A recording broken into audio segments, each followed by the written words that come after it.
Voltando do intervalo, a palavra contigo, Gunther, com a seguinte pergunta: se a principal linha de crítica do Prigozhin, o chefe do Wagner, era a incompetência dos escalões superiores das Forças Armadas Russas, e o ministro da Defesa continua lá, como é que fica agora?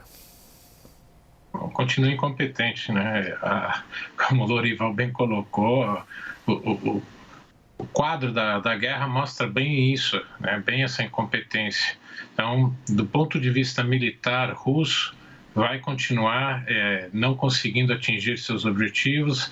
Ao que tudo indica, o avanço ucraniano deu uma pequena acelerada nesses últimos dias, última semana e pouco, com a chegada das bombas, né, cluster bombs, as bombas de caixa americanas. Agora fica também a questão, William, o que os mercenários do grupo Wagner vão fazer? Por mais que eles tenham perdido equipamento pesado, pelo menos ao que eu li e vi, quando eles foram para a Bielorrússia, eles foram sem um equipamento pesado, sem tanque, sem grande artilharia, mas são excelentes soldados. E esses, eu vi alguns vídeos já circulando que estavam jurando vingar a morte dos seus chefes. Então tem esses dois problemas: a guerra vai continuar se arrastando, ou seja, perdendo o território, mesmo que seja aos poucos, para a Ucrânia, e cria um grande ponto de interrogação do que vai esse grupo poder fazer, até mesmo dentro da Rússia, ou começando até contra a própria Bielorrússia. Lorival, quando a gente considera a história da rebelião 2 meses atrás do Prigozhin, em função, digamos, da história militar da União Soviética e da Rússia, a gente nunca viu uma cisânia, um racha no topo como a gente viu agora. Não. A gente viu o Prigozhin explorando exatamente isso. Uma noção da tropa combatente, a tropa do campo de batalha, de ser abandonada pelos escalões superiores. E uma acusação muito severa de não só de incompetência, mas de corrupção e negligência por parte dos escalões superiores. Porém, o Putin os manteve. Ele conseguiu recuperar esse controle? Ele manteve, talvez também por falta de alternativa, né? Porque, como eu descrevi antes, o Prigozhin estava se projetando como um líder popular, desafiando o Ministério da Defesa, e ao observar aquilo, o Putin se sentiu ameaçado, né? Na figura pessoal que concentra o poder. Então, o que ele tinha eram as Forças Armadas regulares, né? E existem vários grupos mercenários na Rússia, né? Embora seja contra a lei. Depois do Wagner, o maior deles é o do checheno Ramzan Kadyrov. São chamados de Kadyrovitas. Exatamente. E o grupo tem também um nome que é Ardar. Esse grupo não mostrou muita eficácia nos campos de batalha, ele não é comparável com o Wagner. Mas o modelo de negócios que o Wagner colocou em prática e de projeção geopolítica na Síria e na África veio para ficar. O Putin não vai abdicar disso, é importante demais. Só na República Centro-Africana estima-se que eles ganharam 2 bilhões de dólares em 45 toneladas de ouro extraídas de lá. Eles ganharam também uma floresta na República Centro-Africana e extraíram a madeira. Isso em troca de proteger as ditaduras da África, né? Então, o que eu acredito que vai acontecer é que ele vai voltar a ter um grupo mercenário, ou vários grupos mercenários, ele e o Putin, né? Atuando dessa forma, mas às sombras, voltando para a sombra. O que foi até 2014. Até setembro do ano... Bom, nós, jornalistas, as pessoas sabiam que esse grupo Wagner existia, mas oficialmente só foi assumido em setembro do ano passado, né? Então ele vai voltar a esse que é como ele gosta de atuar. A coisa fugiu ao controle do Putin e ele quer retomar esse controle. Acredito que vai continuar agindo da mesma forma, só que nas sombras de novo. Gunther, de novo, como nós estamos abordando alguns aspectos militares, eles são muito relevantes para a gente entender depois o que acontece com diplomacia e política.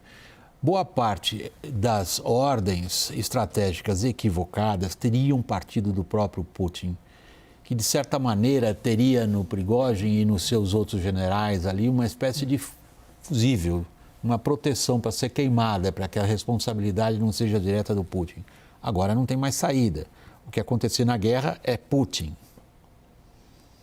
Putin, mas como você bem colocou, ele manteve ainda toda a cúpula militar. Então, acho que ainda tem alguns fuzis que podem ser queimados, como o próprio, né, Prigozhin, né, acabou sendo.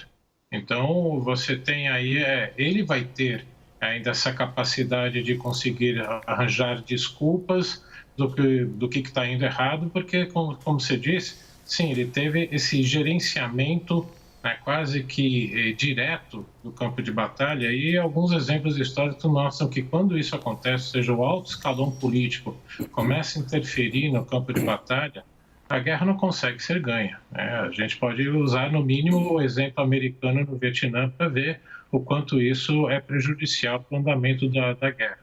Portanto, eu vejo aí, como eu disse, essa guerra aí, pelo menos do ponto de vista russo, bastante complicada para conseguir até mesmo manter as suas posições. Pegando agora pelo lado político-diplomático, Lorival, ao participar hoje na cúpula dos BRICS na África do Sul por vídeo, porque se ele aparecesse lá, ele teria que ser preso pelos sul-africanos, tem uma ordem de prisão contra ele por crimes contra a humanidade, o Putin reitera novamente o que é a leitura dele histórica e a leitura do momento, segundo a qual, segundo o Putin diz, ele não fez mais nada do que reagir a uma agressão ocidental.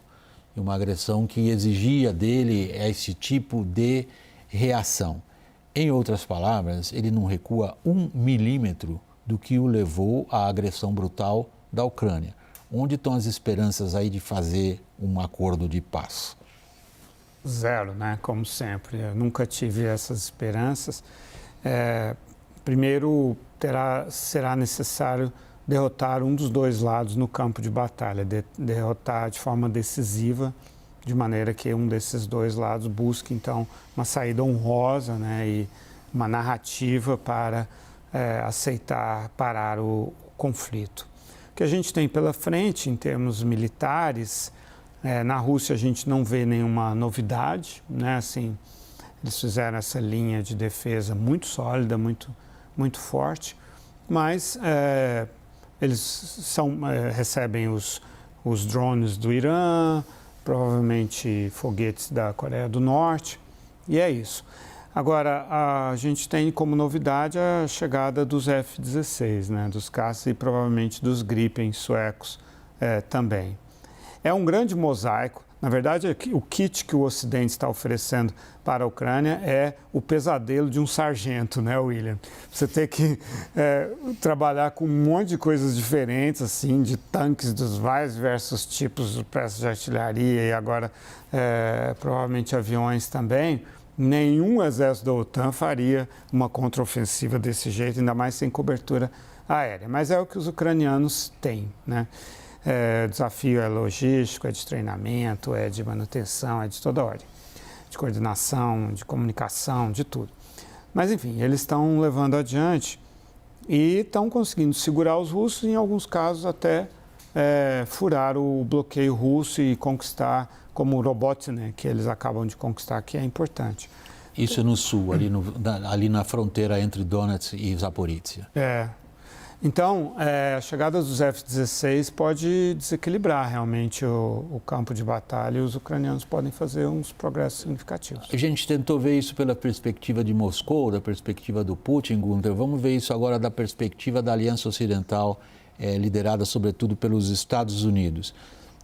Sobretudo na imprensa americana, nas últimas 72 horas, houve uma proliferação de briefings off the records, dados por fontes do setor secreto e do setor militar americano, manifestando descontentamento com a forma pela qual são tomadas decisões estratégicas no sentido um pouco mais curto da palavra, decisões de qual eixo se usar no ataque, qual a intensidade de um ataque, qual a região do ataque, no caso da contraofensiva ucraniana. Está se desagregando o que até aqui pareceu ser uma forte aliança militar ocidental? Eu acho que abalar a ponto de, pelo menos no curto prazo, rompimento, né, do suprimento de equipamento militar, não. Mas, com certeza, isso indica um desgaste que já vem ocorrendo, já faz algum tempo, entre americanos, europeus e a própria liderança ucraniana, o próprio presidente Zelensky, na cúpula da OTAN, né, que ele colocou palavras muito duras contra a OTAN. Então, essa relação vem se desgastando e vem se refletindo também no apoio do eleitor americano à guerra. Já se começou a observar em algumas pesquisas que esse apoio vem caindo majoritariamente entre os republicanos e não tão forte, mas também já teve uma queda de apoio entre os democratas. Isso que sim deve preocupar bastante os ucranianos, uma vez que ano que vem vai ter eleição e que pode isso tudo mudar se houver uma alternância de poder na Casa Branca. Então, é isso que eu vejo. Não essas rusgas agora não são tão preocupantes assim. O problema é a eleição política para a Casa Branca e Congresso no ano que vem. Gunter Lorival, nós vamos para o intervalo. Na volta, o nosso assunto é a expansão dos BRICS. Mais 5 países devem passar a integrar esse grupo. A expectativa em torno dessa admissão de 5 novos. Até já.